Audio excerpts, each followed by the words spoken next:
समजा मी तुम्हाला म्हटलं की काहीही काम न करता महिन्याला तुम्हाला जितके पैसे लागतात तितके पैसे तुमच्या बँक अकाउंटला पडत राहतील, तर मी काहीही चेष्टा मस्करी काही करत नाहीये. पैसे कमवण्यासाठी 9 ते 5 च्या बोरिंग आणि जीवघेणी वाटणारी नोकरी करायची तुम्हाला गरज नाहीये. फक्त फायनान्शियल फ्रीडमची ही भानगड नक्की काय असते ते तुम्हाला माहिती असायला हवं.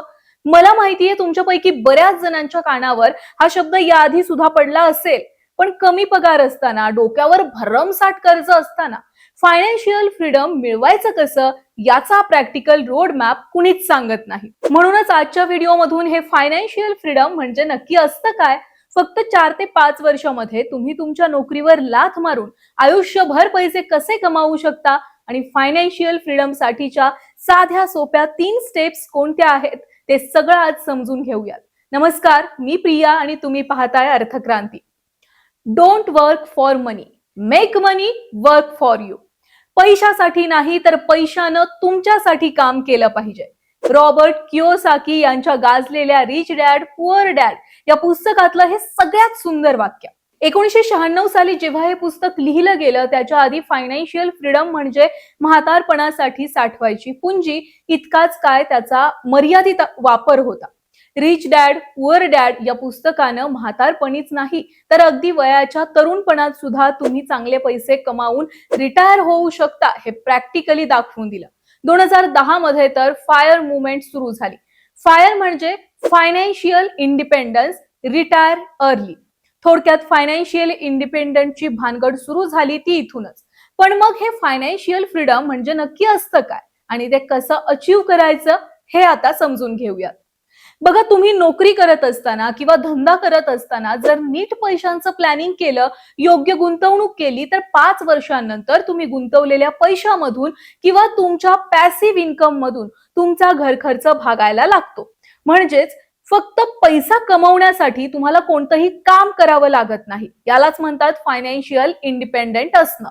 तुमचा पगार अगदी 15,000 जरी असला तरी व्यवस्थित प्लॅनिंग करून अवघ्या 3 ते 5 वर्षामध्ये तुम्ही फायनान्शियली इंडिपेंडंट होऊ शकता. कसं? तर त्याच्या 3 महत्वाच्या स्टेप्स आहेत. पहिली स्टेप म्हणजे आर्थिक नियोजनाचा पाया तयार करणं. या टप्प्यात तुम्हाला पैशांच्या काही सोप्या सवयी लावाव्या लागतात. किमान 6 महिने पुरेल इतका इमर्जन्सी फंड बाजूला काढून ठेवणं असेल, तुमच्या घर खर्चाचं मंथली बजेट तयार करणं असेल, SIP, म्युच्युअल फंड यांसारख्या गुंतवणुकीचे सगळे पर्याय नीट समजून घेणं आणि अगदी फुल ना फुलाची पाकळी म्हणून अगदी 1000 रुपयांपासूनही प्रत्यक्ष गुंतवणूक करून पाहणं, या सगळ्या गोष्टी आपल्याला पहिल्या टप्प्यात कराव्या लागतात. क्रेडिट कार्डवर किंवा EMI वर तुमचं काही लोन सुरू असेल तर ते लवकरात लवकर फेडून कर्जमुक्त कसं होता येईल हे या सुरुवातीच्या टप्प्यामध्ये पाहायचं. थोडक्यात पैशांच्या व्यवहारात कितीही चुकला असाल, उधळपट्टीची सवय असेल तर ती पहिल्यांदा मोडून काढून चांगल्या आर्थिक सवयी लावणं हे सुरुवातीच्या काही दिवसातलं तुम्ही टार्गेट ठेवायला हवं. दुसरी पायरी येते ती म्हणजे इन्कम सोर्स वाढवण्याची. वॉरन बफेट म्हणतात तसं तुम्ही झोपेत असताना सुद्धा पैसे कसे मिळवायचे याचा पर्याय शोधला नाही तर तुम्हाला आयुष्यभर कामच करावं लागतं. या फॉर्म्युलानुसार एका नोकरीतून मिळणाऱ्या पैशांच्या जोरावर तुम्ही कधीच फायनान्शियली इंडिपेंडंट बनू शकत नाही. म्हणून दुसऱ्या टप्प्यामध्ये सगळ्यात जास्त भर द्यावा लागतो तो म्हणजे मल्टिपल सोर्स ऑफ इन्कम तयार करण्यावर. म्हणजे एकाच वेळी 2 किंवा त्यापेक्षा जास्त ठिकाणांहून पैसे कसे येतील याचं नियोजन करावं लागतं. समजा तुमच्यामध्ये एखादं स्किल असेल तर ते साइड इन्कम किंवा फ्रीलान्सिंग मध्ये तुम्हाला कसं कन्व्हर्ट करता येईल याचा विचार करा. त्यासाठी मला नेमकं काय येतं आणि लोक कशासाठी पैसे देऊ शकतील याची उत्तरं शोधावी लागतील. मग ते अगदी चांगली रांगोळी काढणं, व्हिडिओ एडिटिंग, स्क्रिप्ट रायटिंग असं काहीही असू शकतं. एफिलेट मार्केटिंग, सोशल मीडियासाठीचे डिजिटल प्रोडक्ट्सही तुम्ही तयार करून पैसे कमवू शकता. गोल्ड, रिअल इस्टेट किंवा जिथून तुम्हाला कंपाऊंड इंटरेस्ट वरती पैसे मिळू शकतात अशा ठिकाणी गुंतवणूक करण्यावर तुम्ही भर देऊ शकता. पैसा इन्व्हेस्ट करण्यापेक्षा सेव्ह करणं ही आपली वर्षानुवर्ष चालत आलेली मेंटॅलिटी असते. पण जर तुम्हाला फायनान्शियल इंडिपेंडंट व्हायचं असेल तर अशा वेळी गुंतवणूक करणं ही काळ्या दगडावरची पांढरी रेघ बनते, तिला पर्यायच राहत नाही. हा सगळा 3 ते 5 वर्षांचा प्रवास पूर्ण झाल्यावर येतो शेवटचा टप्पा, तो म्हणजे फायनान्शियली इंडिपेंडंट होण्याचा. होय, तुम्ही मागच्या 5 वर्षात जी काही गुंतवणूक केली असेल किंवा जे काही पॅसिव्ह इन्कमचे सोर्स तयार केले असतील ते या काळात तुमची खरी संपत्ती असते. थोडक्यात तुम्हाला जो काही महिन्याचा खर्च भागवावा लागतो तो या संपत्तीतून मिळणारं व्याज, भाडं, परतावा किंवा नफ्यामधून आरामात भागवला जातो. आणि एकदा ही स्टेज आली की समजून जायचं आपण फायनान्शियली इंडिपेंडंट झालो आहोत.